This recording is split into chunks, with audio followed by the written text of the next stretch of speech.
Welcome to Compliance 101 by Regcompass, your go-to resource for demystifying complex legal concepts and navigating regulatory orders with confidence. Today, we are discussing sanctions. What are sanctions and what exactly are their implications? Sanctions are regulatory or legal measures imposed by government authorities or international bodies to restrict certain individuals, persons, entities or countries from accessing economic benefits imposed on individuals, entities, jurisdictions or certain group of people due to their association with terrorism, weapons of mass destruction, human rights abuse and other violations that threaten national peace and the entire society. Sanctions may prohibit or restrict these individuals, entities or bodies from access to funds, access to certain benefits or access to performing within the economic society in order to restrict their ability to perpetrate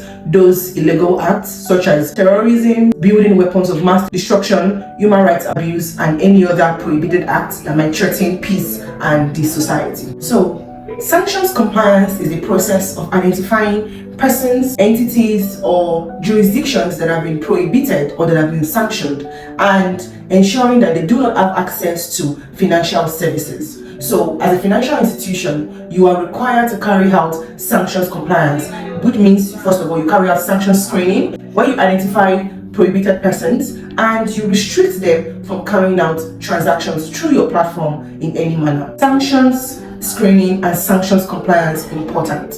It's important because number one, it helps you to foster national security and global peace. When these designated persons do not have access to economic power, they would be hindered from further carrying out the activities that have caused them to be sanctioned individuals. Secondly, it shows that your institution adheres to regulatory requirements. Thirdly, it prevents your institution from facilitating transactions associated with sanctioned individuals. And in this case, you want to verify that the ultimate beneficiary owner of that company you have onboarded is not a sanctioned individual, or the corporate entity that is behind the company you have onboarded is not a sanctioned entity or is not a designated entity. And the final reason I will point out for you is that it helps you to protect your institution's trust, reputation, and protects you from fines and sanctions from the regulator. The Office of the Foreign Assets Control recently updated its sanctions list. And remember that the sanctions list is a list of different entities who have been designated as persons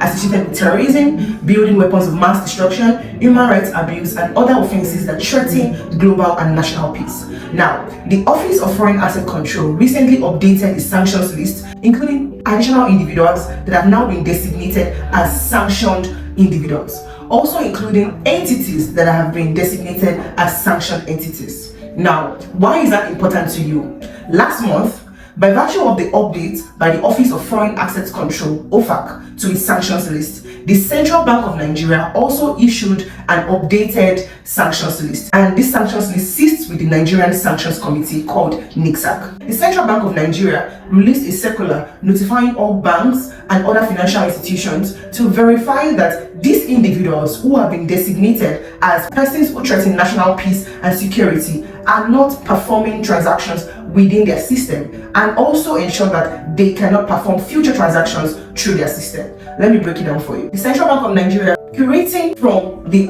OFAC list, which is the Office of Foreign Asset Control's list, 6 Nigerians who have been designated as sanctioned individuals, whether by virtue of their association to terrorism or association with terrorism or building of weapons of mass destruction and other activities that threaten global peace or national peace in this case.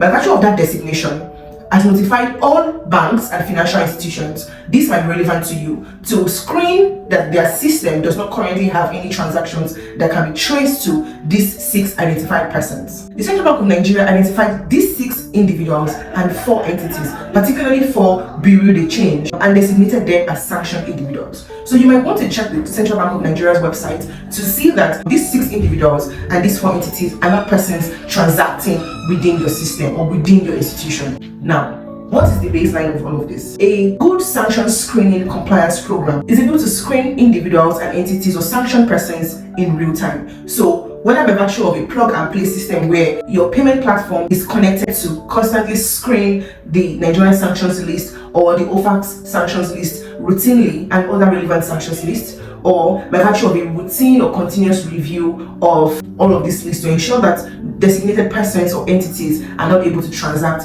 through your system. So remember that the sanctions list include not just individuals, include entities, could also include organizations, which could also be entities, and jurisdictions that have been deemed by the country or relevant global bodies as persons or entities that threaten national peace or national security. Now, if you came across the CBN news or circular last month and you were wondering, what does this really mean? It means that those 6 individuals that have been identified and those 4 entities that have been identified are persons that threaten national peace and security. Thank you for watching Compliance 101 by Regcompass, and stay tuned for our next update.